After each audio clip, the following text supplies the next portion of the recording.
خاوتي خواتاتي مساء عليكم اهلا وسهلا مرحبا بكم واش راكم يا جماعة الخير j'espère que tout le monde va bien j'espère que vous me recevez vous me regardez vous arrivez à me percevoir. Bon, je vais pas tarder aujourd'hui, nous sommes le lundi 21 mars 2022 dans ce premier podcast, dans cette petite émission, on va dire. Je vais pas trop vraiment, je vais pas monopoliser la parole parce que ce soir on a un sujet très important qui impacte l'avenir de notre pays, qui impacte l'avenir de nos concitoyens.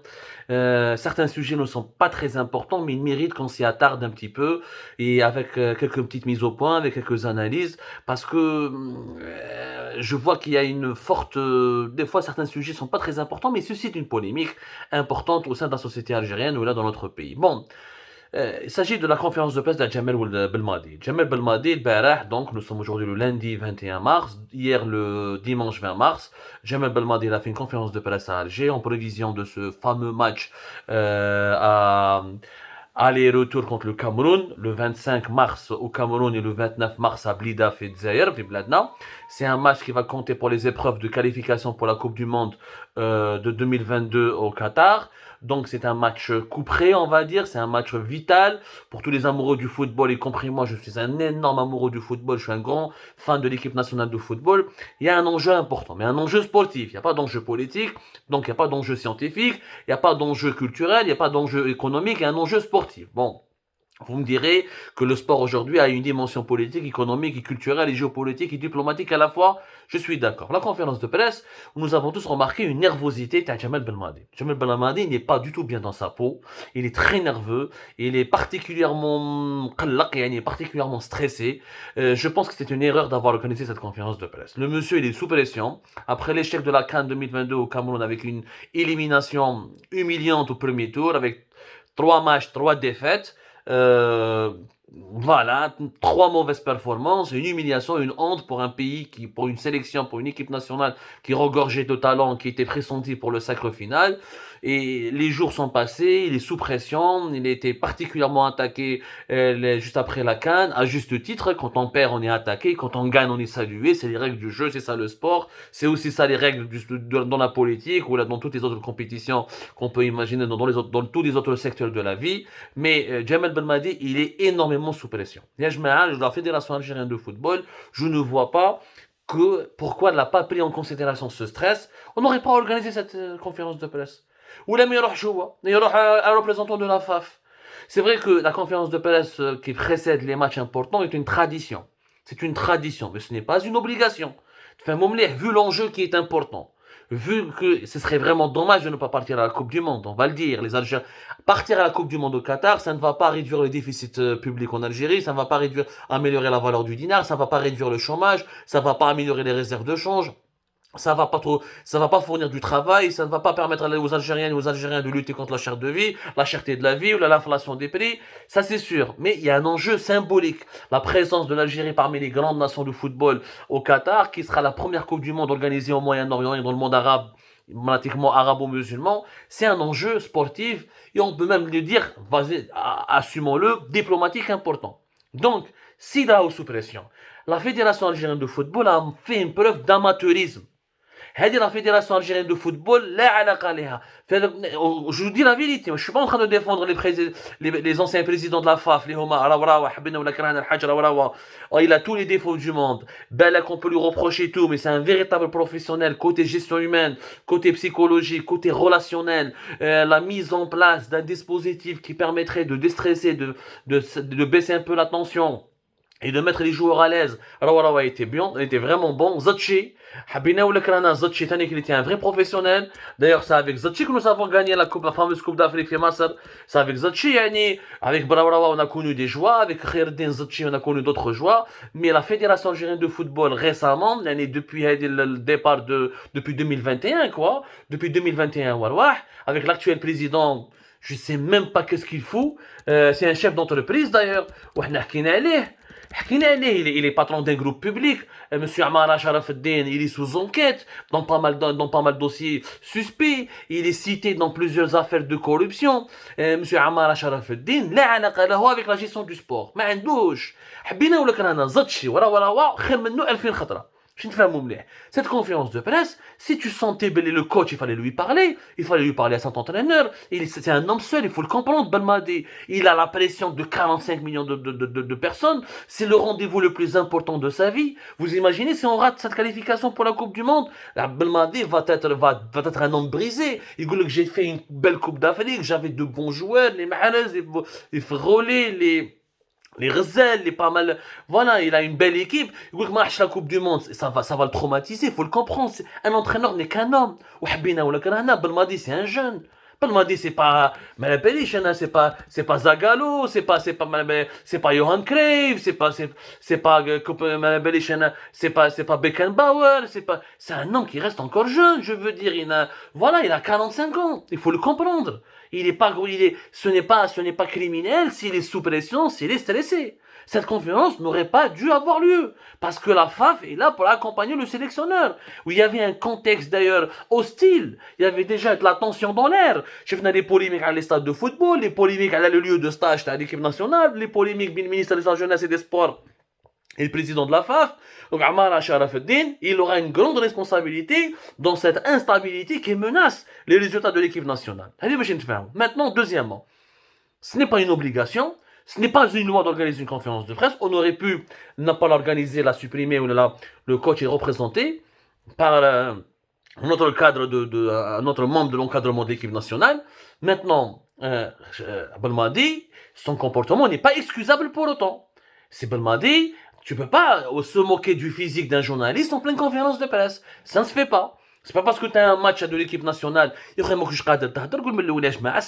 sous pression. راني مقلق عندنا un rendez-vous très important c'est le match de notre vie انت مع الكاميرون ماناش قادر نهضر اسكو بو reporter la conférence ولا هاوليك posez-moi 2-3 questions خلوني نروح بصح de là à se moquer du journaliste ما دار لك والو le journaliste bon j'avoue que sa question n'est pas bonne je vais parler de la presse sportive parce que là le problème de la presse sportive en Algérie il est énorme personne n'en parle aucun mécanisme de régulation de cette presse qui est terrible qui verse dans le sensationnalisme qui est une presse de caniveau donc d'accord mais Belmadi son comportement il est inexcusable. Moi, je demande à Jamel Belmadi de présenter ses excuses aux journalistes, non pas parce que le journaliste, il est bon ou pas bon, c'est parce qu'il y a l'image du sélectionneur. J'ai connu des hommes ou là des femmes qui ont connu Jamel Belmadi dans sa vie quotidienne, dans sa vie intime, dans sa vie personnelle, dans sa vie de tous les jours. C'est un homme bien élevé, c'est un homme de grande qualité morale, il a beaucoup de valeurs, il a un fort tempérament, il a un fort caractère, il a une grosse gueule, mais c'est un homme bon.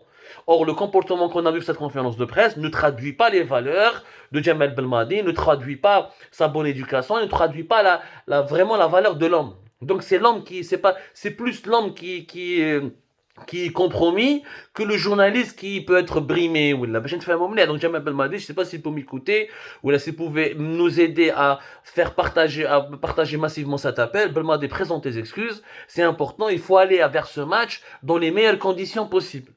Nous devons soutenir cette équipe nationale. On n'est pas là pour la démolir. On n'est pas là pour créer davantage de problèmes. On n'est pas là pour aggraver la pression. Les matchs sur l'Afrique, sur les terrains hostiles de l'Afrique subsaharienne sont difficiles. Nous devons même l'Allemagne ou Liverpool ou la France ou le Brésil, le Cameroun, le Sénégal, il peut perdre. Il y a des conditions climatiques, des conditions sportives, des conditions de déplacement géographique qui sont assez difficiles. Cela ne peut pas aussi excuser une défaite humiliante comme nous l'avons subi la CAN de 2022, mais il faut aider cette équipe. Il faut l'épauler, il faut croire en elle. Même si on est éliminé, c'est pas grave. C'est pas la fin du monde. C'est triste, c'est dommage, mais ce sera pas la fin du monde. Mais il faut mouiller son maillot. Il faut donner de son mieux. Il faut aller jusqu'au bout. Donc il faut permettre à cette équipe d'aller le plus loin possible. Comment faire? En mettant le sélectionneur dans les bonnes conditions. Et je dois dire que même Jamel Belmadi doit faire un effort. Il doit s'excuser. Il doit se remettre en cause. Et ne penser qu'au match et d'arrêter de penser aux polémiques. Même le sport, même le football qui était déjà un secteur stable, on l'a déstabilisé.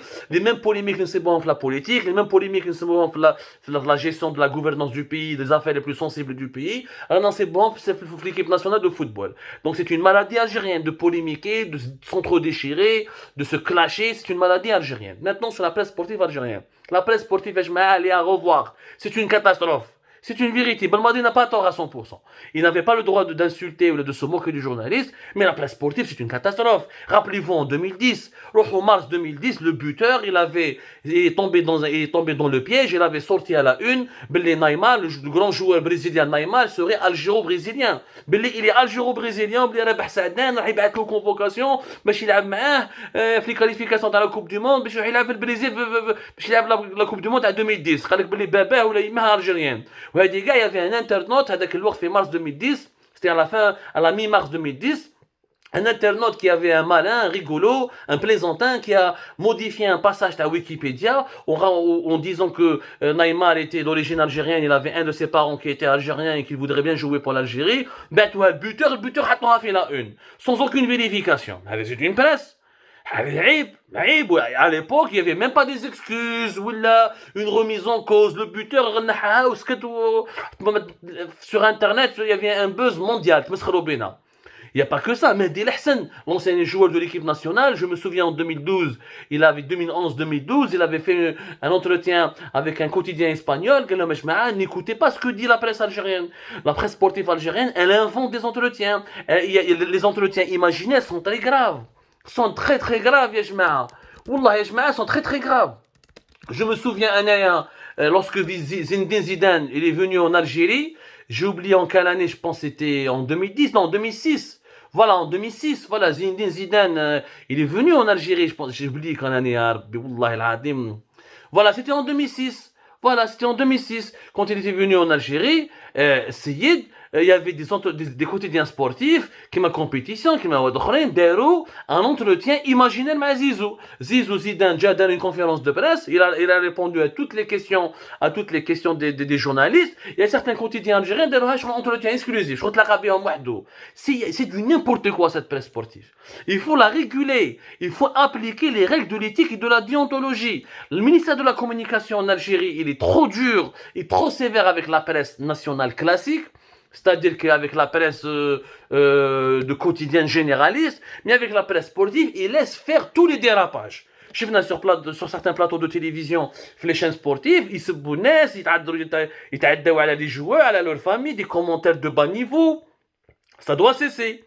Tout le monde doit faire un effort en Algérie pour hisser le niveau général, pour élever le niveau, hisser le niveau général. Et le sport est une culture. Le sport est un ensemble de valeurs. Le sport est d'abord de la bonne éducation. Le sport est d'abord une insertion dans la société. Le sport est d'abord du civisme. Une presse les autorités imaginaires ou les fausses coupes ou les malabéliches ou شفنا البريزيدون تاع الجياسكا واش داروا فيه شريف ملال l'ancien président تاع الجياسكا واش داروا فيه يا جماعه خرجوا عليه العجب juste parce que ما يتفاهمش معاهم et avec certains titres de la presse sportive où le pouvoir algérien a laissé faire un sensationnalisme, comment dirais-je, une culture du clic ou là une culture du buzz excessive et qui est méchante. On voit certaines unes et plusieurs unes de la presse sportive algérienne sont volontairement méchantes, attentatoires à la dignité et à l'intégrité morale des personnes. Il faut mettre de l'ordre dans ce secteur-là. Il faut mettre de l'ordre. C'est un sujet que nous n'avons jamais abordé, il faut mettre de l'ordre, et le plus rapidement possible. Mais chez la presse généraliste, la presse sportive, il y a un cadre légal, on ne demande pas, bien sûr, il ne faut pas pénaliser les articles, il ne faut pas aller vers des poursuites judiciaires pour aller jusqu'en prison ou la baie des choses, mais il y a un cadre légal dans lequel il faut absolument respecter certaines normes de déontologie et d'éthique, et tout cela devrait faciliter la promotion du sport en Algérie. Nous n'avons pas que le football. Les Jeux Olympiques, ça fait plusieurs éditions, on ne ramasse pratiquement plus aucune médaille. Il n'y a que des mauvaises performances. C'est indigne pour un pays de 45 millions d'habitants. L'Algérie a une grande culture des sports. On a le karaté algérien, on a l'école de boxe en Algérie, on a la tradition de l'athlétisme en Algérie, on a le cyclisme, on a pas mal de sports. La natation, on avait énormément de on avait des pépinières de formation d'élite sportive. Lyon, on se ramasse des mauvaises performances et le football est devenu l'arbre qui cache la forêt parce que le football, c'est le sport roi, c'est le sport qui mobilise les masses. On oublie que dans les autres sports, on est devenu nul. On ne décroche plus de médailles depuis 3 ou 4 jeux, 3 ou 4, 5, les 4, 5 dernières éditions des Jeux Olympiques. La participation algérienne, elle est énormément décevante, excepté quelques athlètes qui se distinguent. On est fort dans le handisport.